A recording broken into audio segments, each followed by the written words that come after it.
신장식 변호사를 1호 인재로 영입을 했습니다. 제가 조국 신당에 대해서 그렇게 말씀을 드렸잖아요. 사람을 보고 결정해도 늦지 않다. 순번을 어떻게 정하느냐, 그리고 어떤 사람들이 포진되느냐, 조국과 청와대에서 같이 일했던 친분 있는 사람들로 포진이 되느냐, 흔히 말하는 이 친목질 정당이 되느냐, 아니면 우리가 원하는 그런 개혁적이고 선명한 사람들로 포진이 되느냐, 그걸로 판단하면 된다, 이런 말씀을 드렸는데, 첫 번째는 나쁘지 않다라는 겁니다. 물론 음주운전 이력 때문에 저번에 정의당에서 날아가긴 했는데, 본인이 이제 그만두긴 했는데, 이제 그 부분은 이제 알려진 부분이 있고, 그 부분에 대해서도 또 사과를 했고, 거기다가 또 언론에 지금 피해를 입고 있는 사람 아닙니까? 예. 청취율 압도적으로 1위를 달리고 있는 MBC 뉴스하이킥 라디오 진행을 관두게 되는, 예, 이런 상황이기 때문에 뭐 일단은 흠결이라는 거는 음주운전 이력인데,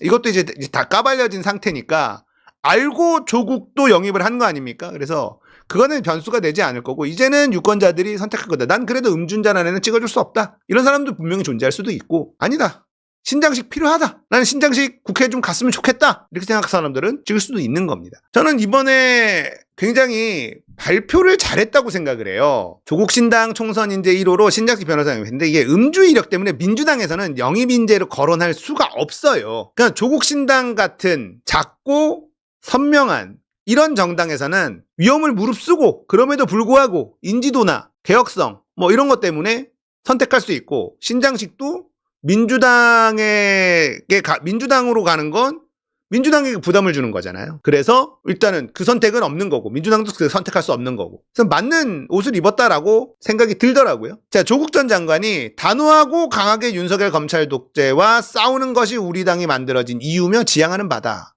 이러한 지향에 부합하는 인사를 모시기 위해 뛰고 있다.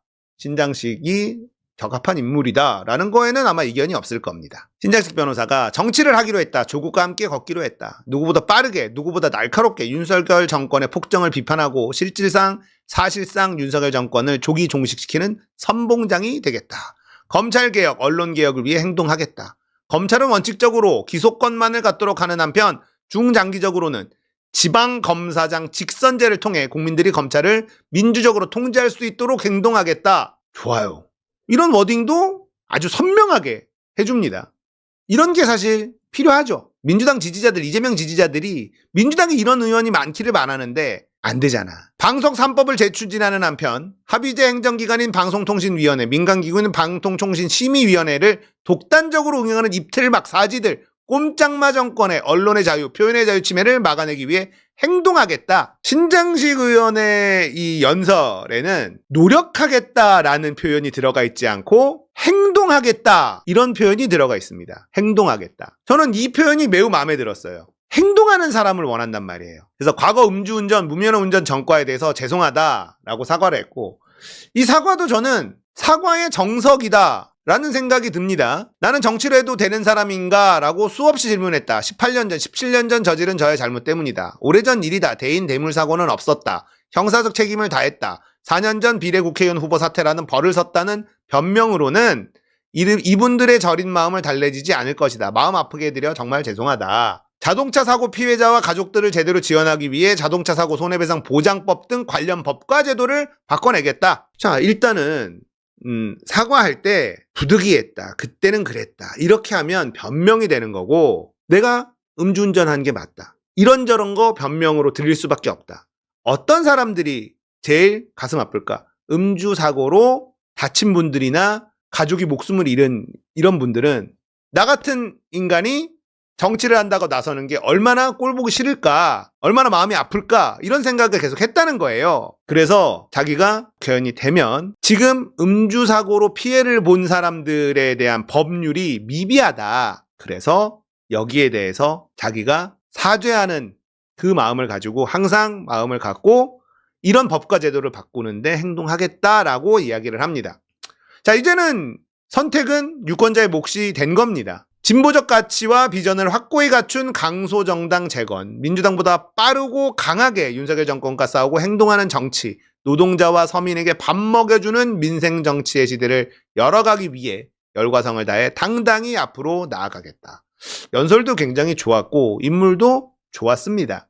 민주당이 픽할 수 없는 인재, 조국신당에 딱 맞는 인재라고 생각을 하고 우리가 우려했었던 조국신당에 분명히 수박들, 청와대 출신들 그 친목질 인간들이 주르륵 배치가 될 거다. 그래서 조국이 나오는 건 안 된다. 이렇게 생각하신 분들도 많이 계실 텐데 저는 일단은 민주당 비례연합정당을 찍을 생각이거든요. 이번 총선에는.